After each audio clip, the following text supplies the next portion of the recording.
Welcome back to the channel. I've been looking forward to showing you guys this project for a long time. We had a project that started off early 2018 in America. My good friend Rick Ehrenberg, I may have mentioned Rick in my videos in the past. He is the tech writer for Mopar Action magazine in America.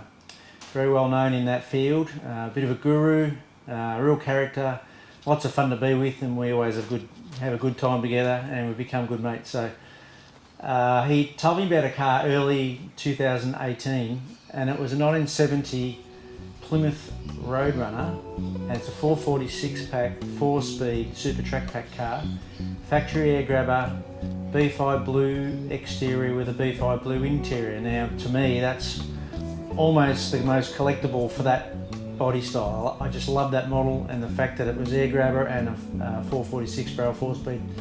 It's just the ultimate collectible car. It's probably one notch down below a Hemi, but close enough for me. So when I got wind of that, we started talking about the car, and then I thought it'd be a good idea to buy it. It needed restoration, and then somehow the idea came up. I don't know if I threw it out there or if Rick did or we came up together, but he said, why don't we do the project, part of it in America? So the idea was thrown up. The car was a total wreck. It had been off the road 20 years, but the car was also sold through a friend of Rick's who had a body shop in America, and he said if I was interested and I bought the car, that he would actually clear a little area in the corner of his shop to let me work, and I could do any fabrication I needed to do on the car. And then the mechanical side of it, I'd go back to Rick's place and finish the mechanical at his place. So that's kind of the idea that was initially thrown out there. And to make it more difficult, I had 30 days to do it. So, and in that 30 days, I needed probably at least 6 days to drive the car from New York back to San Francisco to ship the car home. Now, I could have shipped the car out of New York, but that's too easy on it. Who wants to do that? It's got to make it hard. So we thought it'd be much more fun to have a bit of a deadline and see if we can actually pull it off. The car was in a million pieces, had some rust issues, needed some body work beforehand, and then had to fully assemble the car and get it to a registrable, insurable, drivable state that we'd be confident enough to get in and drive it. I think it's about 3,500 miles, 5,000 odd Ks, so quite a distance in any car, a 50-year-old car especially. So it was certainly a big project and something I'd never taken on board, and I didn't really know if I could actually do it. Initially I remember feeling a little bit overwhelmed, but nothing more to be said than putting your head down and bum up and get into it. So it was certainly one of those cases. You had no time to have a think about it. So it made a big difference having friends there, and you know, having help be much harder in a place where you didn't have people surrounding you. So I felt confident with that I'd be able to pull it off. So anyway, so I hope you watch it. It's going to be over a few episodes. The footage is a bit scruffy. I must admit, I started my GoProing in about 2018, so it's a bit average. Wifey, Giraffe's complaining about my footage now. It was even worse back then, so I feel I've gotten better, but also sometimes it goes better than others. So we've mixed and matched, and we're going to try and make it so you can make it so it's watchable, I guess. So you got to stick to the end, and when the car gets back to Australia, then I have other half of the whole project, which is restoring the car back here and get back to its original state. So in America it's about getting it to a point where it was drivable and reliable, and then make it pretty when I get it home. So it's quite unique. Everyone I've spoken to interested in cars, any cars, not just muscle cars, love the idea of driving across America in an old car. And it's just a fantastic place to drive. The countryside varies so much, from mountainous to desert to snow to heat. It's just so varied, you don't know what's going to be around the next corner. So I love the driving across America. I could do that all day. I just think it was fantastic. So it was a big effort, and let's watch it with us, and hopefully you enjoy it. And that'd be great if you could put the like and subscribe, because it inspires us to do more, and we'll make more footage for you, and hopefully you'll enjoy watching it. So keep your eyes out.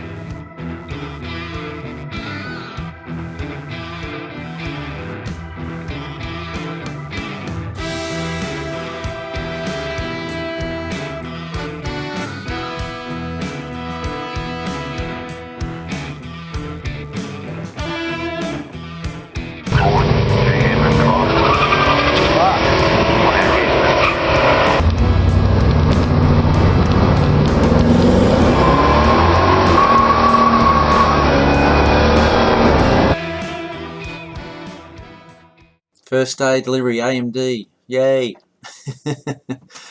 Lots of talking. Rick and I went through what we're thinking of doing, and it's just a matter of getting in there and pulling everything out of the car. I wanted it back basically to a bare shell so I could get stuck into the fabrication, and everything in the car had to be gone over anyway. There's wifey helping with the dash.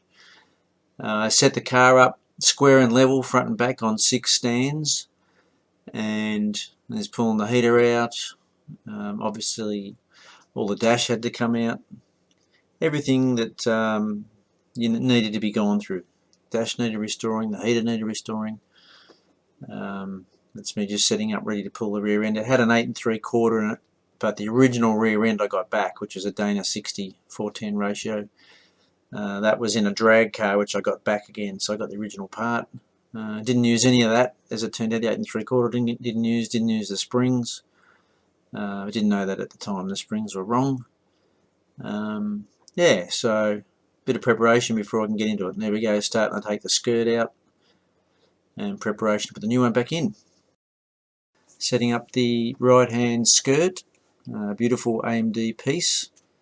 There's a couple of reasons for changing that, because the card had a very light nudge on the right rail, like hardly noticeable, but I did have the previous owner put it on a rack and slightly pull it to make sure it was 100%, and then the skirt had also been hacked. This car had been in drag racing in its life and had holes and things screwed to it. It just looked horrible. Same with the cowl top. It had like a gauge, looks like screwed to the top of the cowling, plus had a little bit of rust. So the hole in the floor, I mean, look at that, looks like someone shot a shotgun through it. Looks horrible. And of course these are the old style quarter panels that have been put on there, which are horrible as well. So I wanted to replace those. The Dutchman panel, of course, boot floor extensions, the main boot floor, and also the opposite quarter panel. It really wasn't super rusty car at all. I mean, all the structure was all solid. Even the outer wheel houses were good. It was just the outer quarter panel skins themselves. And of course the engine bay had also extra multiple holes that weren't required. So I had to reverse some of that as well. So quite a bit of messing around. This is like underlying work that you don't see later, but you have to do it. So start at one end and work our way towards the back. This was, I think that was like day on the second morning of the build, so coming along. Right skirt's now nicely plug welded back in all its factory position, and requires only a little bit of filler work to finish it off, and it'll look like brand spanking new. Just what you want. Lovely. The next thing to think about now is the cowl top. So have to take some of the side brackets off and then unpick the perimeter of the cowl top. There it is, all unpicked. That was fast. That's TV for you. So beautiful and dry underneath. I was so happy when I saw that. There's no rust at all. It's just covered in sand, material they use to blast the paint. That's all that's in there. It just needed a good wire brush and a clean preparation for the brand new panel. This is it here. And have a look at that. It's lovely. So by the time you weld that back in and clean up your plug welds, the same thing. It looks brand spanking new, no rust, and look like it's never been changed. Here we go, preparation, dropping the cowl top on, like brand spanking new. And that's all clamped up in the position I'm talking about there. All the holes are drilled around the perimeter where they were originally, and you start plugging in. You can move the clamps around as you go to make sure it pulls down nice and tight, but once it's centered you can't go wrong. There's that beautiful hole in the floor I talked about. I'm going to make a nice new patch in that, clean that piece up. And there's the panel all plug welded in. So same again, just a little bit of filler work over the plug welds. Away you go. So the next thing I'll be thinking about is the back of the car. So we're going down this end and start to attack that. So start on one quarter panel first, but before I actually started doing that, I'd fitted the right hand door up, made sure I had a beautiful gap against the quarter panel skin first, and then I often buff the edges of the panel, so basically the outer skin comes off and leaves the spot metal part behind, and then I can just slowly unpick it a bit at a time. It's much easier. See a little bit of rust in the C-pillar there I've got to fix, and I've got to clean up that part where the quarter panel tucks under. But luckily, structure wise it's really solid. Nothing in the sills, rockers, nothing in the wheel houses. Really quite happy with it in that respect. Now around to the other side. This is what you got to do, one side at a time. So I'll come around this side. I've got to fit that driver's side door on, make sure it lines up perfectly with the original quarter panel that's on the car. And then this is the end result. Magic of TV. So rear quarters off, and now boot floor off, boot floor extensions off. And now I've got to go around and trim all the extra pieces off the wheel houses. That's the new brace that goes under the middle of the trunk floor, above the fuel tank. And there's the chassis rails all buffed up with some weld-through primer, and making preparation for the new boot floor, which is your foundation. So once your boot floor is in, then you can really move forward. So there's the boot floor. I've marked it all out so I can pre-drill all the holes to plug weld through. And there it is in position, all plug welded and clamped. And there it is all plug welded in. How easy was that? So now the boot floor is all in, as you can see. So I have to repair the wheel house. You can see that the big gap there. So somehow a genius has cut that and set the original boot floor, the replacement boot floor that was in it when I bought it was sitting too high. So I had to cut it even higher to clear all that out. Made a total mess. So one of those things that happen when you get old cars like this. So it's been a super long day. I've been grinding and cutting for days, and still quite a bit more to do yet, but we are making some progress, and looking forward to getting the foundations done. So this is the wheelhouse repairs I had to do to fix up what was done before. There's the outer wheelhouse. The return lip had been chopped off, so now you can see the boot floor with the wheel houses basically tidied up. That's the little rust repair I had to do on the C-pillar. Okay, had a massive day today. It's Friday, I think it's day 4 since I got back. And we just started to rough out the quarter panel, the rough alignment. It's not in position yet, but I totally finished trunk floor, the wheelhouse repairs, not from rust, just from the previous fools who fitted the old trunk floor didn't do it properly. Wheelhouse repairs, same thing. They cut part of the wheelhouse houses off, which I shouldn't have done. So this side's also ready to fit the quarter panel, but starting on this side first. So it's looking good so far. Haven't quite got it where I want it yet. So yeah, a little bit more fiddling, but it's starting to come along. It's starting to look like a car again. I'm just about had it. I've had a huge day. I'm hot and bothered. I'm going home to have a rest and a shower. Okay, day 7. As you can see, I've been working hard, sweating like mad, probably going to lose half a stone. But we've got all the panels back on, except for the Dutchman panel, which I've got to change next, but all the hard stuff's done. The sheet metal is screwed into position. It's all lined up. I've got good door gaps. Floor fits beautiful. The trunk lid's going. I'm getting another one tomorrow. This is day 7, Saturday. No one here today. I'm working all by myself. So we've got a lot done today. Got it all screwed on, nicely lined up. I haven't worried about perfect gaps on the trunk lid yet because I'm waiting on another one I'm getting tomorrow. Otherwise, going really well. So another day, it'll be all welded in. And then maybe just have to change the Dutch panel. And then we can start maybe thinking about working on the engine bay. But it's looking good. Beautiful AMD panels, they fit really well.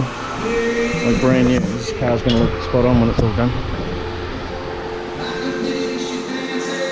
Try and finish I'm aiming to finish maybe another 3 days, and I'll have the bodywork hopefully all done. And then I can start looking at putting the mechanicals together. So there we go.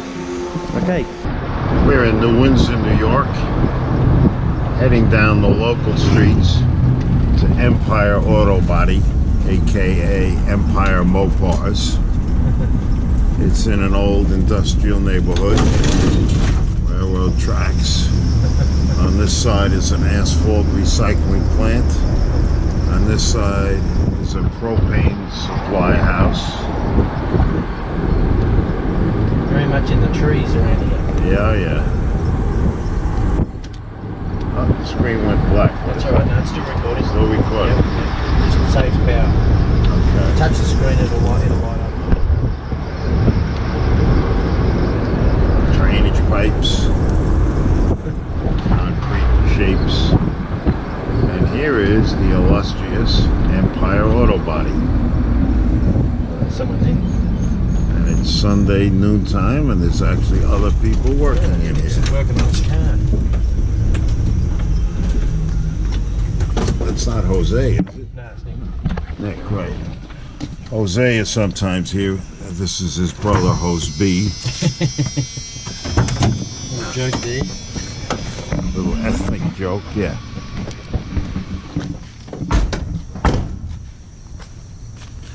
And there's the man of the hour. Oh, you working? Yeah, that's right. Hey. How you doing? Hey, how's it going? All right. So there is the beast. Okay, day 8. Got a new deck lid yesterday on eBay, bargain. 120 bucks, real clean deck lid, so done really well there. Did the final line up, all the panels. So now today's welding, got to weld all everything back in again. And then once it's all welded in, then I've got to take this panel out, called the Dutchman panel. I've got a new one to go in there. The original one's not too bad, we've got a new one we're going to put in anyway. And then there's a few little spots I've got to repair. Then I can think we start looking at doing some paint work in the engine bay. So it'd be good to move on to something different. Anyway, we'll get started and hopefully be finished soon. Left the Dutchman panel to last because I wanted the luxury of having the Dutchman panel, the original one, untouched, so I knew that the quarter panels lay up perfectly against them. So put the new Dutchman panel at the last minute and then line up the boot. Can't go wrong. So that looked like a car again, or the back of it anyway. So put the new Dutchman panel in, seam sealed all the joints. So now we're starting to finish tidying up the engine bay. Just making it look tidy. Gonna put it in paint. Put some reinforcements in under there. It's the strengtheners for the body. It's like a little bit of an update kit. One of the things Rick convinced me to do was put a car tool stiffening kit in. Like I needed extra work. But anyway, it was a very good thing to do. Worked out beautifully. There's the brackets that go up underneath the skirts and attached to the firewall. One under the radiator support panel. It also comes with 4 torque boxes and chassis connectors, which I put back on later in Australia. We just didn't have time to do it. But I did want to paint the engine bay once. That's the high fill going on. I didn't want to have to do it again back here in Australia. I didn't want to pull the motor out again later on. So the idea was to get the engine bay finished and detailed. There's Julio, who helped me with the paint. He was their local painter. They were very helpful at Empire. It was terrific working there. I loved it. Helped me with using their local products and slightly different spray guns and fittings. It all helps when you get local help like that. It's great. Obviously had their nice spray booth to work in. And there we go, putting in some shiny paint. There we go, have a look at that. Beautiful.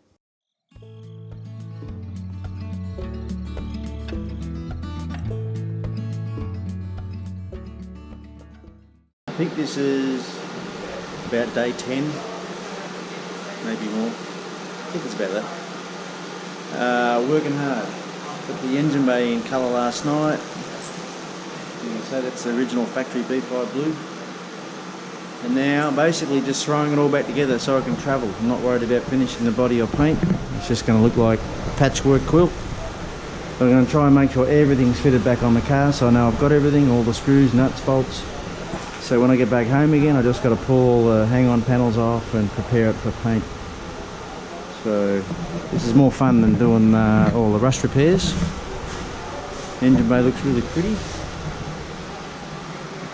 A really lovely blue. We've started to put some of the mechanicals in already. And basically just roughed it all out, ready to go. Got the rear end in. Got the Dana, the 410 Danas in the back now. Although we're thinking the springs are too tall, we don't know what's going on there. I think I might have to put some, get the springs reset or replaced, don't know yet. But at the moment it's too high at the back and not sitting square either, so could do some work there. Just putting the used grill in it that came with the car, but I've got a new one to put in later. Put in all the core strength, down all the core support down the bottom of the radiator support panel, down there, and also up inside the fenders. There's some extra core support strength up in there. Probably can't see, that's too dark. That's coming along. So hopefully we're working on about another 10 days. We're going to hopefully get it to run and drive, so we'll see how we go. Okay, another day. I think we're up to day 11. I'm losing track, I've got to say. Car's going together. Just doing full assembly now. Not worrying about detailing, just getting the car in one piece so we can drive it. So we've got all the grill all set up. That's the used one. I've got a new one to go in. Got a brand new bumper. It's all set up ready to go on the car. All the panels are lined up nicely. Got the rear bumper on. Starting to look a bit like a car. Front suspension now is we're ready to knock that apart today, get that ready to paint it. Got the hinges there, got to paint those today, put them on. And at the end of the day today we're leaving Empire and getting truck back to Rick's place, and we're going to do mechanically assemble it there. So change of pace and next stage. Righto. Okay, as you can see we're cleaning up. Nick's a nice fella. He's cleaning up all my rubbish that I've left behind after moving the car for the first time. Say hello, Nick. Hello. Hello. I got the front end out. I'm ripping that apart at the moment, so that's getting ready for cleaning, painting and new bushings. And the car's finally getting picked up on the tow truck. So it's a pinnacle in the trip.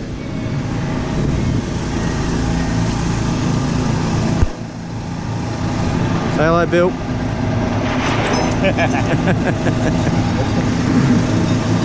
Bill's been helping me left, right and centre, haven't you, Bill?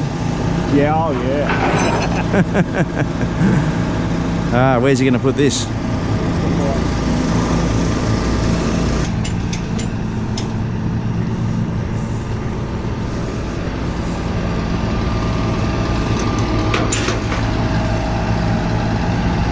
Probably worth about $100 more now than what it was. Looks good now.